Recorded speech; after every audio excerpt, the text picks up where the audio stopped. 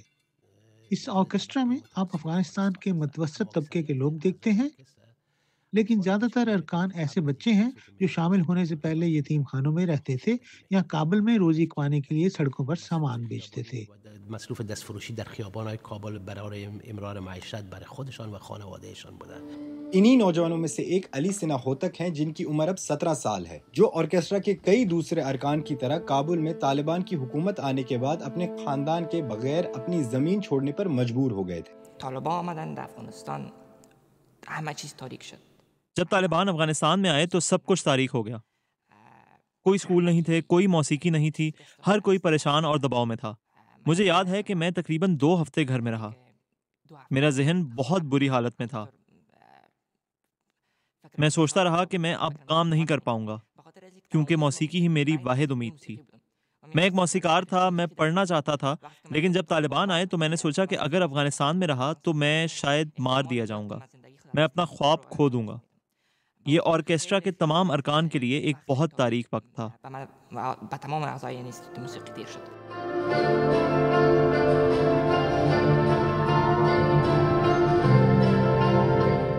سرمست نے آرکیسٹرا کو افغانستان سے جلد از جلد نکالنے کا فیصلہ کیا تھا تاکہ ان کی آوازیں خاموش نہ ہو جائیں۔ با آلمان تماس گرفتیم، با آمریکایی‌ها تماس گرفتیم، با کانادایی‌ها، با استرالیایی‌ها، با انگلیس‌ها۔ ہم نے جرمنی، امریکہ، کینیڈا، آسٹریلیا سے رابطہ کیا، لیکن واحد ملک جس نے ہمیں گروپ ویزا دینے اور ہمارے کام کے لیے حالات فراہم کرنے پر اتفاق کیا وہ پرتگال تھا۔ شاگردها رویا پردازی کنن و با آرزوهایشان برسن پرتگال۔ 4 سال بعد بھی نوجوان موسیقار نہ اپنی زمین بلکہ اپنے خاندان سے بھی دور ہیں، کیونکہ پرتگال میں سیاسی تبدیلیوں کی وجہ سے ان کو ان کے خاندان سے دوبارہ ملانے کا عمل روک دیا گیا تھا۔ گھر والوں سے دور رہنا مشکل ہے، خاص طور پر والدین سے۔ ہمیں افغانستان کی بھی یاد آتی ہے، اس کے لوگ، اس کی آب و ہوا، لیکن ہمارے پاس کوئی چارہ نہیں۔ ہمیں اپنے مستقبل اور اپنی تعلیم کی خاطر آگے بڑھتے رہنا ہے۔ افغانستان میں رہنے والے تمام لوگوں کے لیے میرا پیغام ہے، براہ کرم اپنی امید نہ کھوئیں، کیونکہ کوئی فیشسٹ یا ظالم حکومت ہمیشہ نہیں رہتی۔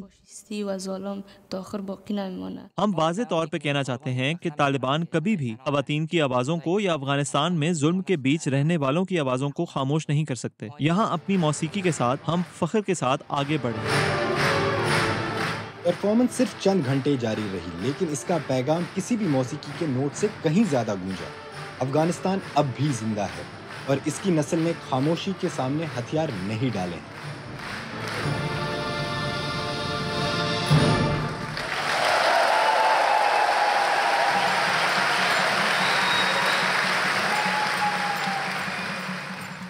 سامعین، اس کے ساتھ ہی آج کا اور آپ کا سیربین اپنے اختتام کو پہنچا۔ مجھے اور میری پوری ٹیم کو کل تک کے لیے اجازت دیجیے، مگر اجازت سے قبل اب تک کی خاص خبریں۔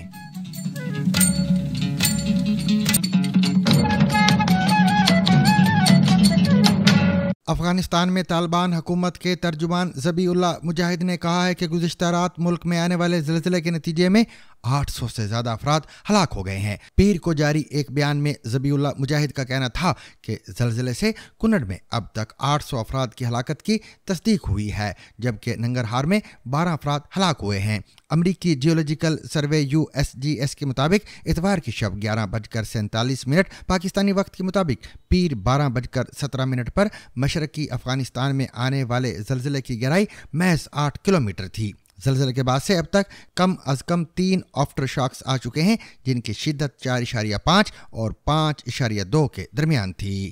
پاکستانی فوج کا کہنا ہے کہ گلگت بلتستان میں آرمی ایوی ایشن کا ہیلی کاپٹر تربیتی پرواز کے دوران گر کر تباہ ہو گیا ہے، جس میں 2 میجر سمیت عملے کے 5 افراد ہلاک ہوئے ہیں۔ فوج کے شعبہ تعلقات عامہ ISPR نے ایک بیان میں بتایا کہ 1 ستمبر کی صبح 10 بجے MI-7 ہیلی کاپٹر کینٹونمنٹ سے 12 کلومیٹر دور ہڈر گاؤں کے قریب گر کر تباہ ہوا۔ ISPR کا کہنا تھا کہ ہیلی کاپٹر تربیتی پرواز پر تھا جب اس میں تکنیکی مسئلہ پیدا ہوا جو کریش کا باعث بنا۔ فوج کے مطابق اس حادثے میں عملے کے 5 افراد، pilot in command major Atif, co-pilot major Faisal, flight engineer Maqbool, crew chief Jahangir اور کریو چیف نائک عامر ہلاک ہوئے ہیں۔ Rediscover the trusted voice of news with Zigzag Broadcast Company's revival of BBC Sarabeen. ZBC Sarabeen.